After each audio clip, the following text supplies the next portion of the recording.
শিক্ষার্থীদের মাদক গ্রহণের বিষয়টি বরাবরই থাকছে আলোচনায়। বিশেষ করে বিশ্ববিদ্যালয় পর্যায়ে পড়ুয়া শিক্ষার্থীরা আশঙ্কাজনক হারে এতে জড়িয়ে পড়ছেন। এ থেকে পরিত্রাণের উপায় নিয়ে নানা কথা হলেও বাস্তবায়ন দেখা যায়নি খুব একটা। এবার কঠোর হল চট্টগ্রাম বিশ্ববিদ্যালয় প্রশাসন। দীর্ঘ ছুটি এবং উপাচার্য ও উপ উপাচার্য সহ প্রশাসনিক শীর্ষ পদগুলোতে নিয়োগের পর প্রাণচাঞ্চল্য ফিরে এসেছে চট্টগ্রাম বিশ্ববিদ্যালয়ে। কোনো ছাত্র সংগঠন নয়, এবার আবাসিক হলগুলোতে শতভাগ আসন বরাদ্দ দেওয়ার সিদ্ধান্ত নিয়েছে কর্তৃপক্ষ। তবে শর্ত হল ডোপ টেস্টের রিপোর্ট পজিটিভ হতে হবে, অর্থাৎ এই টেস্টের মধ্য দিয়ে যাদের রক্তে মাদকের উপস্থিতি পাওয়া যাবে তারা হলে থাকতে পারবেন না।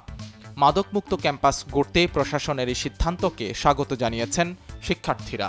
প্রশাসন থেকে মাদক নির্মূলের জন্য যে উদ্যোগটা নেওয়া হয়েছে এটা হচ্ছে অবশ্যই প্রশংসনীয়। আমরা আশা করতেছি এই তৎপরতা হচ্ছে চালু থাকবে। প্রশাসন থেকে প্রতিনিয়ত নিয়মিতভাবে ওইদিকে চেক করা হবে যে কেউ মাদক সেবন করছে কিনা, এবং এই তৎপরতা আশা করি হলের দিকেও হচ্ছে চালু থাকবে। বিশ্ববিদ্যালয় থেকে যে অভিযানগুলো চালানো হচ্ছে আমার মতে এটা খুবই প্রশংসনীয়, কারণ রিসেন্টলি দেখা গেছিলো যে বিভিন্ন জায়গায় যেমন স্টেশনে হোক, হলে হোক, গলাচুপিতে হোক এই মাদক সেবন বা মাদকের একটা আখড়া গড়ে উঠছিল। সবাই ওপেনলি খাইতেছে, যার কারণে দেখা যাচ্ছে নর্মাল মানুষজন ওখানে যেতে অস্বস্তি বোধ করতেছে বা নর্মাল মানুষজন ওখানে যেতে চাচ্ছে না বা গেলে নিজেকে সেফ ফিল করতেছে না। তারপর দেখা যাচ্ছে যে হল থেকে এরকম এই অস্ত্রগুলো বের হচ্ছে। এটা তো একজন শিক্ষার্থীর জন্য কখনোই কাম্য না যে তাদের জায়গা থেকে এরকম অস্ত্রগুলো বের হবে। একবার মাদক গ্রহণ করা শুরু করলে সেই শিক্ষার্থীর পক্ষে স্বাভাবিক জীবনে ফিরে আসাটা কঠিন হয়ে পড়ে। পরিবার ও সমাজ থেকে বিচ্ছিন্ন হয়ে পড়েন মাদকাসক্ত ওই শিক্ষার্থী। যারা মাদকাসক্ত হয়ে থাকে সেক্ষেত্রে আমাদের মাদকাসক্ত নিরাময় জাতীয় সেন্টারগুলোতে তাদেরকে রিহ্যাবিলিটেশন করার ব্যবস্থা করা যেতে পারে। নিয়মিত বেসিসে মাদকাসক্ত যারা আছেন তাদেরকে আমরা ওয়ার্কশপ, সেমিনার, সিম্পোজিয়াম করে তাদেরকে সেটার জন্য অ্যাওয়্যার করতে পারি। মেন্টাল হেলথ সেন্টার যেগুলো আছে সেখানে তাদের জন্য বিশেষ কাউন্সিলিং সেন্টার তৈরি, বিশেষ কাউন্সিলিংয়ের মাধ্যমে তাদেরকে আমরা স্বাভাবিক জীবনে ফিরিয়ে আনার চেষ্টা করতে পারি।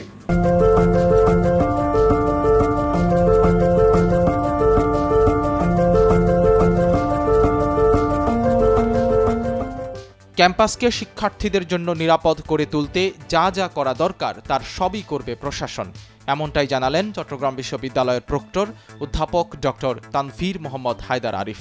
তিনি জানান, নিয়মিত বিরতিতে হলগুলো পরিদর্শন করা হবে।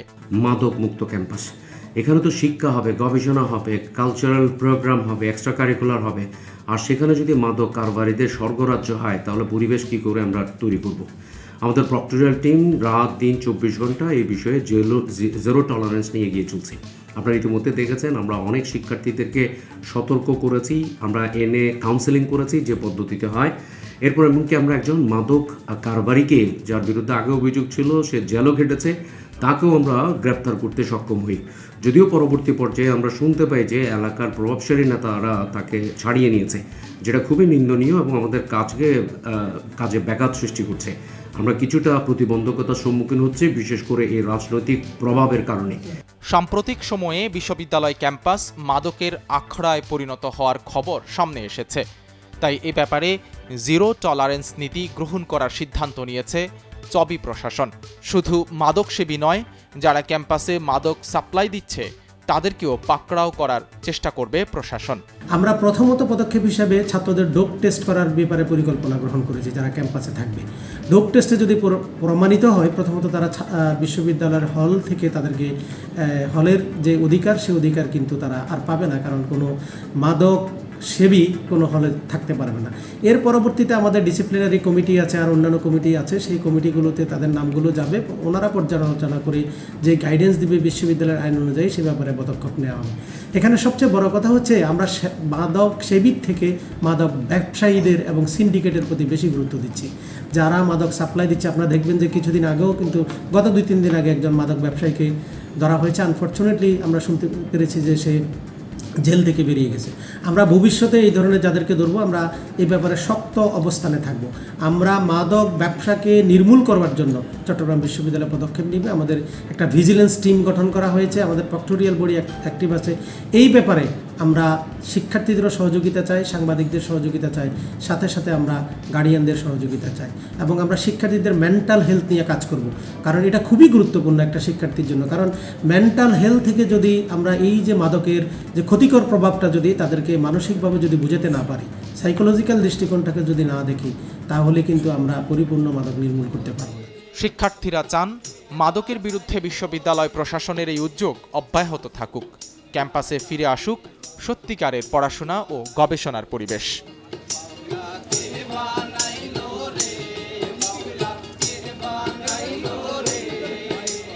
সাইদ রহমান, কালের কণ্ঠ।